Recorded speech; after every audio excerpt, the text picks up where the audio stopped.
Yo, what's good, everybody? It's Los here. We back on the throne of positivity where the first is last and the last is first. If you're new to the channel, don't forget to hit that subscribe button and also the notification bell so you don't miss out on any upcoming videos. Thank you to everybody who supports the ministry. You guys are contributing for us to do this full time, to dedicate ourselves to helping create disciples and spread the gospel internationally. So today, guys, we're going to be talking about the spiritual discipline of fasting and the importance of it in the Christian life. As many of you may know, we are doing a 21-day corporate fast. We started on January 1st and we're going to end on January 21st, which is a Sunday. So I'm so excited for that. And then Monday through Friday, 3 p.m. Pacific time, we are going live so that we could read the book of Daniel together, pray together, and then just be connected corporately. So I wanted to make this video because I think that it's very important for us to understand what is the purpose and the power of fasting. Why should we fast? Are we supposed to fast? There's a lot of questions. There's a lot of nitty-gritty details that we all have, and a lot of people have been messaging me with their excitement for, starting fasting. And I see all these new Christians that, or not even new Christians or seasoned Christians, who are asking, like, I don't know about this detail. This is my first fast. And it's like, getting me excited again, because it's like, wow, man, you go through seasons of life and you get beaten and battered by the storm, and that fire is controlled and is doing what it's doing, but then you see other people on fire for God and it inspires you. That's why the Bible says iron sharpens iron. So shout out to everybody who has been reaching out, excited for the fast. I'm excited. I hope you're going to continue to be excited, and we're going to continue forward in this discipline. So fasting has been a significant spiritual practice for Christians for many, many years, all throughout our history.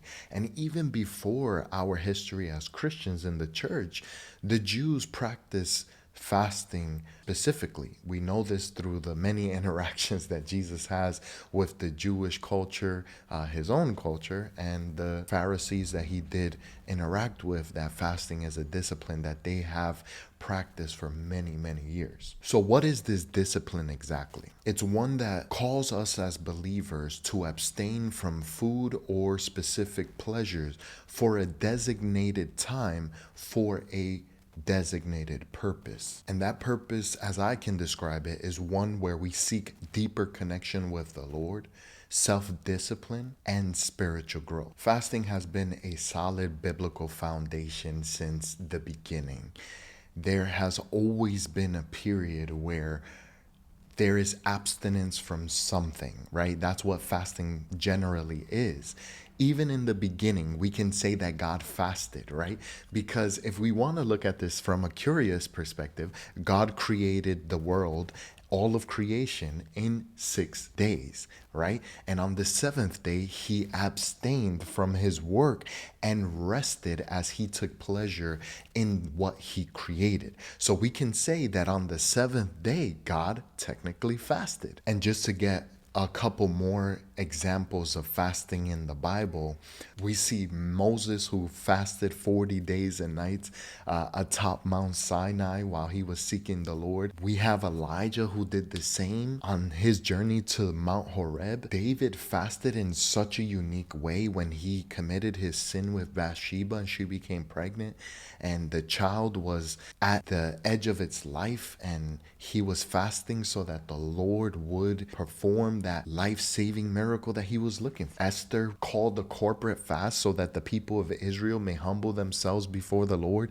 so that they would not be annihilated. And even Paul fasted throughout his ministry. Now let's see what Jesus actually taught about fasting. He says in Matthew chapter 6, verses 16 through 18, "When you fast, do not look somber as the hypocrites do, for they disfigure their faces to show others that they are fasting.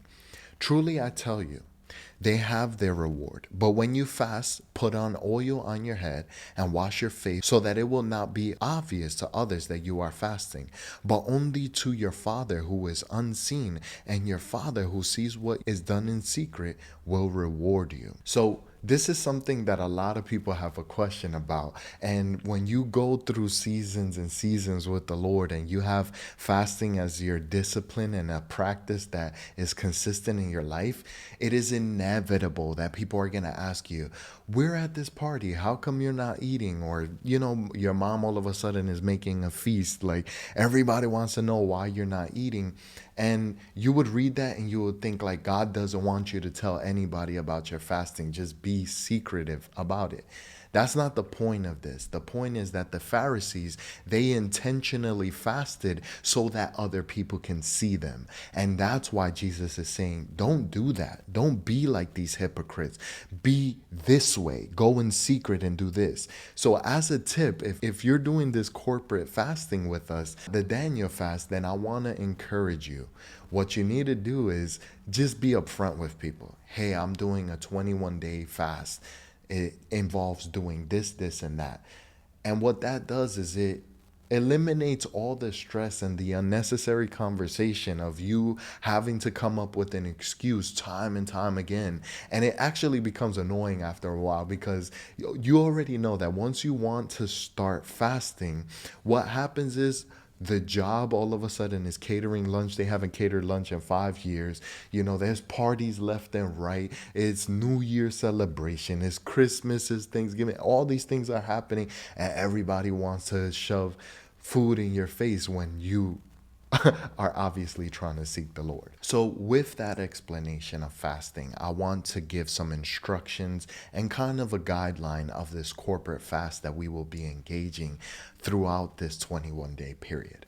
This is an elected period on the basis of Daniel chapter 10, verse 2 to 3, where Daniel fasted for 21 days seeking the Lord, and God answered him on the 21st day through an angel. Now, here's the specific instructions. We are doing the Daniel fast. The Daniel fast is abstaining from processed foods, meat specifically, and you are seeking the Lord in this time, right? I'll put like a picture or two here so that you could see kind of a guideline. Remember that these are guidelines. You guys should be consulting with your physician if you have any health problems or concerns before you even engage in this. Number two, again, it's a guideline. We don't need to get so specific of like, man, should I eat peanut butter in this, or can I not have peanut butter? Can I use honey? Or can I not? Can I eat Cheerios or cornflakes? Like, am I doing almond milk or oat milk? Let's not get so deep into this that it's actually distracting us from what's important. What's important is not technically the fruits and vegetables, the processed foods that we choose to put in our shopping cart at Costco. Like, this isn't what's truly important. I want you all to seek God personally and find where your convictions are. A lot of people, what they do when they're doing the Daniel fast is they'll abstain from coffee. Me, the whole reason I even started drinking coffee at like 18, 19 years old is because I needed something to do to keep me awake while I woke up at like 3, 4 o'clock in the morning to read the Bible when I was a new Christian. And I could not stay awake. But I didn't want to break my fast. So in seeking the Lord, he placed a desire for coffee in me. And I would drink black coffee, no sugar, no milk, and I drink it like that to this day. So for me personally, I have no conviction about abstaining from coffee in that type of way, because that's what was the purpose for me in the first place. Seeking the Lord for the little details, when you are able to do that with God, it actually helps you discern his voice. So when you make the bigger decisions, you finally know what to do. So I'll give you a couple of examples of meals that I did. It is January 2nd. Yesterday was the first day completed of the Daniel fast. And just to give you kind of an idea of how I did this, I fast in the morning, wake up about 6:15 in the morning, pray, then I read the word, I drink my black coffee, and then I fast completely until after the gym. I go to the gym around 11, 12 o'clock, and then I eat my first meal at 1 o'clock. What I chose to eat yesterday, first meal was plain Cheerios with almond milk and a whole banana. and I ate that, right? While I was eating that, I had in the rice cooker wild rice. And then I put in the air fryer Brussels sprouts. And then I had a can of like Mediterranean soup from Progresso. And then I had ciabatta bread, right? This sounds like a lot, but this is not the actual meal. The second meal that I had was the soup with the ciabatta bread and then Brussels sprouts in it. The third meal that I had was the wild rice with Brussels sprouts. I know that doesn't sound very appetizing or fun. It just is what it is. Like, it's just fasting. And then the last meal that I finally had was a small bowl of cantaloupe, and I made a protein shake with plant-based protein, vanilla, and then peanut butter powder and another banana, and I just ate that together. That's what my day looked like yesterday. So the most important thing about this fast is not even the food aspect of the fast. The most important aspect of the fast is sacrifice. Now, I want to actually clarify what this means as far as sacrifice, because we live in such a fast paced society where I don't know if you guys noticed this. Me being away from social media, I have. Everything that we see, media, outlets, entertainment, people, conversations, our society is trying to ramp up production and everything, pressure us to move faster, do more. Like, and it's just, we're just moving kind of without intention in all reality. And I've really recognized this being away from social media and fasting that way. And what it caused me to recognize was something beautiful that God showed me through David in First Chronicles chapter 21. We're going to get there in a second. And that is, a lot of us are sacrificing, but it's costing us nothing, especially in regard to the Lord spiritually. And what I mean by that is, like, we'll say, like, okay, I'm gonna read the Bible in the morning. Yeah, technically that's a sacrifice, but it's really not costing us anything. Because if I'm saying I'm gonna read the Bible in the morning, but all I'm really doing is going about my regular day and I'm having the Bible play on the audio, but I'm doing everything in a distracted in 72 different ways, is that a sacrifice? Yes, it is, because it's still a valid way to read the Bible. But if you're not focused intentionally, what did it cost you? Because you're still doing everything that you normally would do, right? So I want to go to this interesting story of David, my favorite man of the Bible. And I want to read this to you because it's so crucial to understand that sacrifice has to cost you something. And you know what costs you. I don't. I know what costs me, and I have to operate in that way continually so that I can honor God in the fast. Because in the Bible, it says, I require obedience over sacrifice. And the reason why it says that is because the cost aspect involved. Sacrifice is not always obedience, but obedience is always sacrifice. And it's even more interesting in the way that Jesus describes it, because he doesn't even say it that way. He says, go and find out what I mean by this. I require mercy over sacrifice. Mercy is even deeper in that aspect of obedience, because what he was talking about was forgiving others their debt. Let's go ahead and go to First Chronicles chapter 21, and we're going to see what's going on with David here. And just not to make this video unnecessarily long, I'm going to give you the little Carlos Spark notes. Basically, what's going on here is David sinned against God. And what he did was he took a census of the people of Israel. And what's so fascinating about this is that when you first read it, it's like, okay, so David took a census. Don't we do that in the United States? Like, what's so bad about taking a census? I don't understand. Like, why would that be a problem? Well, it is a major problem, and you know that it's a problem on the basis of how his commander of the army, Joab, responds to David's request, almost with an a confused type of response. So the issue is that David did this in pride. David wanted to number the people of Israel to kind of be like, well, this is the weight of my crown, and this is how much my crown is worth. I'm the one that sits upon the throne. And it doesn't necessarily say that to you, but if you read the details and all the subtleties of this chapter, you get the emphasis that David is kind of taking from the Lord the essence and the importance of having this number of people. And what ends up happening is he sins against God in that prideful way, in the sense like if the people is his over God's. And upon receiving the rebuke from one of the prophets, David humbles himself and says, God, take me into your hand and discipline me in the way that you will. And then God sends the angel of the Lord, which is God himself, to exact judgment on Jerusalem itself. And this is why David is a man after God's heart. When the angel of the Lord comes to destroy Israel or exact his judgment in some type of way, maybe not destroy them, but the Bible says that he had the sword in his hand. It says that David humbles himself before the angel of the Lord and he says, deal with me and my house. Why should the people of Israel pay for my sins? And that was just like a level of accountability that when I read it, I'm like, man, David, like, where did you learn these things? Like, did God teach you these things of accountability and to take responsibility for your actions in the wilderness? Because remember, his family rejected him.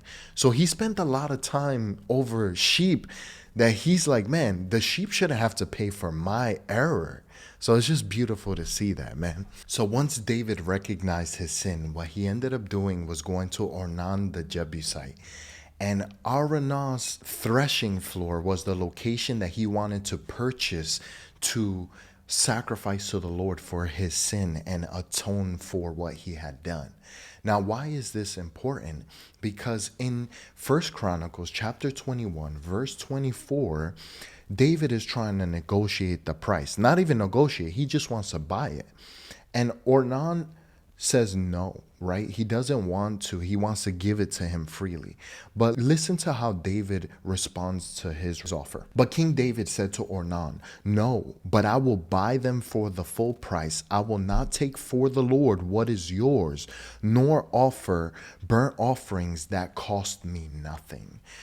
Our sacrifice must always cost us something. And this shows the heart of a man of God, is that you have the favor of the Lord, and the favor of the Lord can open doors for you that would allow you to walk through them. However, you must always place God at the forefront, because it's not the favor of the Lord that we are looking for, it's God himself. So in our fast, what we are attempting to do is to present ourselves before God in seeking the Lord, not just in a sacrificial way, but in a way that costs us something.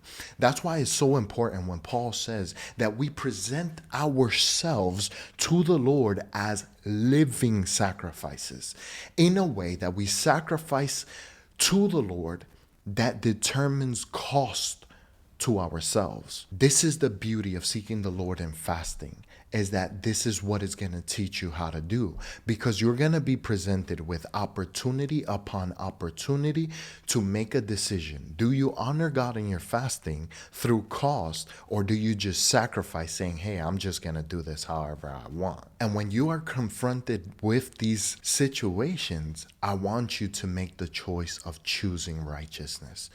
Choose what costs you. Choosing righteousness and choosing to do the right thing is always at a cost. You may want to eat that slice of cake, or you want that pizza, or you want this, or you want that, whatever it may be. You may want it, but I want you to always have this question at the forefront of your mind when you have to come to make this decision. Do you want that slice of cake more than the thing that you're praying for? If the answer is yes, then have the slice of cake by all means. I don't know about you, right? When it gets hard, I have fasted. I'm not bragging. I'm just trying to tell you like where I have taken this. I have desired the promises of God so deeply. I remember when I first got to California, October 26th to like November 9th.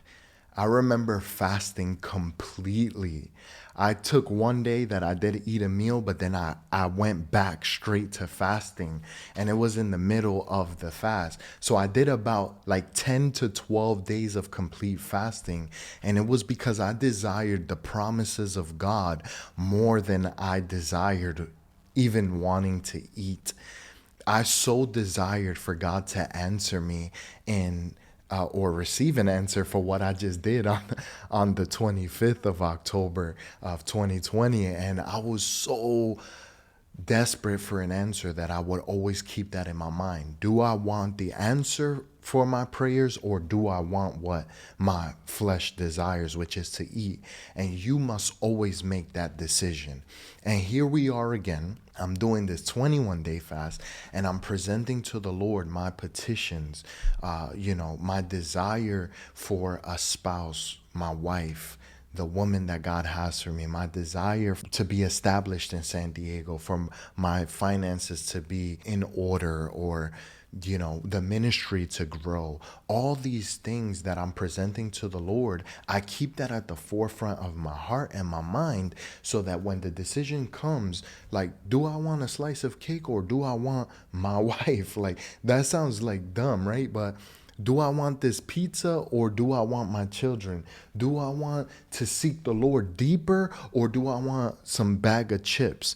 Like, we always got to ask these questions because it's going to keep us on the right path. And you must always ask these questions because it's going to help you to seek the Lord more and more. So hopefully this video is going to help you on this journey of fasting with the Lord. I hope you join me in this fast.